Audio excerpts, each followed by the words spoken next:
नमस्ते बच्चों, कैसे हो आप लोग। उम्मीद है बहुत अच्छे से हो, खुश हो और स्वस्थ हो। मैं सोनिया गुसाई, आपकी हिंदी अध्यापिका। उम्मीद करती हूँ आप लोगों ने मुझे सब्सक्राइब किया हुआ है। आइए बच्चों, अब हम चित्र वर्णन करेंगे। चित्रों का वर्णन किस प्रकार से किया जाता है बेटा। किसी भी चित्र को देख के जो विचार या भाव आपके मन में आते हैं उनका संक्षेप में वर्णन करना या उसके बारे में लिखना चित्र वर्णन कहलाता है। चित्रों पर आधारित वर्णन करने से विद्यार्थियों की लिखित अभिव्यक्ति का विकास होता है।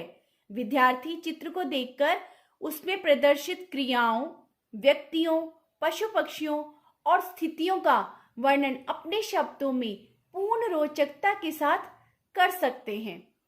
ठीक है बेटा, चित्र को ध्यान से देखकर बच्चे अपने पूर्ण ज्ञान के आधार पर उसका वर्णन कर सकते हैं। यानी कि आपको जो भी समझ आ रहा है चित्र में, आप जितनी भी उसके भाव या उसकी स्थितियां या क्रियाओं को जितना भी आप समझ पा रहे हैं उसके बारे में लिखना ही चित्र वर्णन कहलाता है।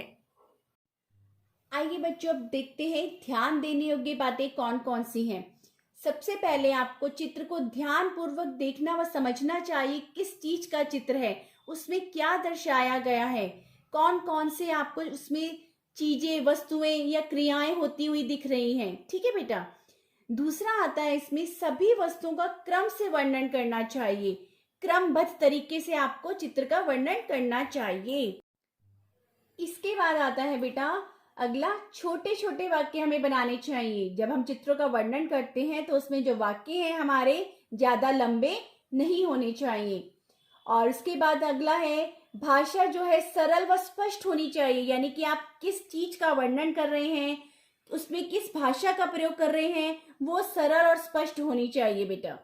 और अगला है इसमें बेटा, शब्द सीमा का भी ध्यान रखना चाहिए। अर्थात परीक्षा में जितने शब्दों की सीमा आपको दी गई है, आपको उतने ही शब्दों में चित्र का वर्णन करना है। यदि आपको 50 शब्दों तक का वर्णन के लिए कहा गया है तो आप 50 ही शब्द लिखेंगे उसमें। और यदि इससे अधिक शब्दों के लिए कहा गया है आपको परीक्षा में कि आप 100 से 150 शब्दों के अंतर्गत इस चित्र का वर्णन कीजिए, तो आपको उसका वर्णन जो है 100 से 150 शब्दों के अंतर्गत ही करना होगा।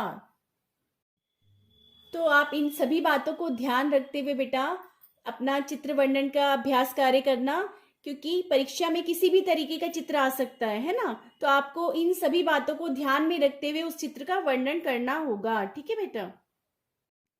आइए बच्चों, अब हम कहानी लेखन के बारे में जानेंगे। कहानी कहना और सुनना सभी को ही अच्छा लगता है बेटा, है ना। जो छोटे बच्चे होते हैं वो जब अपनी नानी या दादी जी के पास बैठते हैं तो वो उनको कहानियां सुनाती हैं तो बच्चों को बहुत आनंद आता है।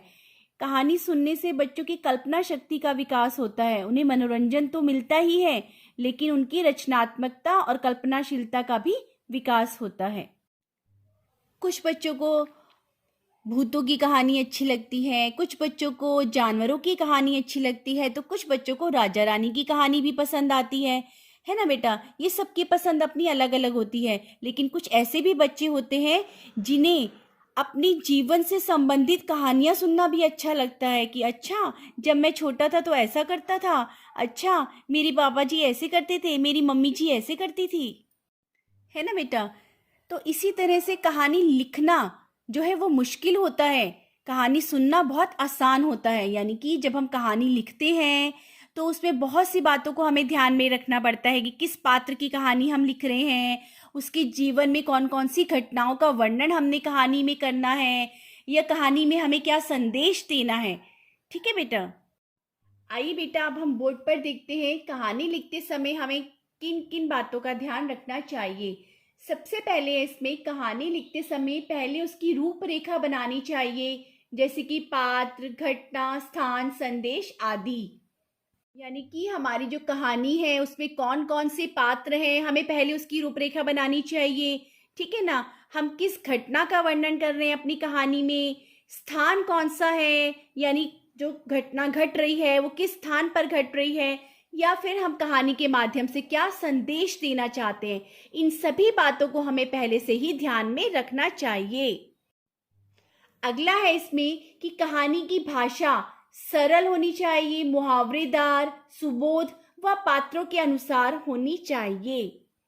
इसके बाद है बेटा, कहानी में जीवन मूल्य भी हो तो अच्छा है, यानी कि जो कहानी हम लिख रहे हैं वो जीवन के मूल्य भी उस पर आधारित होने चाहिए। हमें कोई संदेश मिलना चाहिए, किस तरह से हमें अपना जीवन जीना है, ठीक है ना, उसका उसमें भाव होना चाहिए। अगला है बेटा, इसमें कहानी हमेशा भूतकाल में लिखी जानी चाहिए, यानी कि कहानी जो है कभी भी भविष्य काल में नहीं लिखी जाती है ना। इसमें हम कोई भविष्यवाणी नहीं करते हैं कि ऐसा होगा ऐसा होगा। हमेशा भूतकाल में हम बताते हैं कि ऐसी घटना घटी थी, ऐसा हुआ था, या एक समय की बात है। इस तरह से कहानी होती है ना बेटा। तो इन सभी बातों को आप ध्यान में रखिएगा बेटा। परीक्षा में आपको किसी भी एक विषय पर विषय दे दिया जाएगा, उस विषय पर आपको कहानी लेखन करना होगा, तो आप ध्यान रखिएगा, ठीक है ना। और इससे संबंधित आपको कोई दिक्कत परेशानी है या चित्र वर्णन से संबंधित कोई दिक्कत परेशानी है तो आप वेबएक्स में मुझसे पूछ सकते हैं या फिर कमेंट बॉक्स में भी पूछ सकते हैं। धन्यवाद।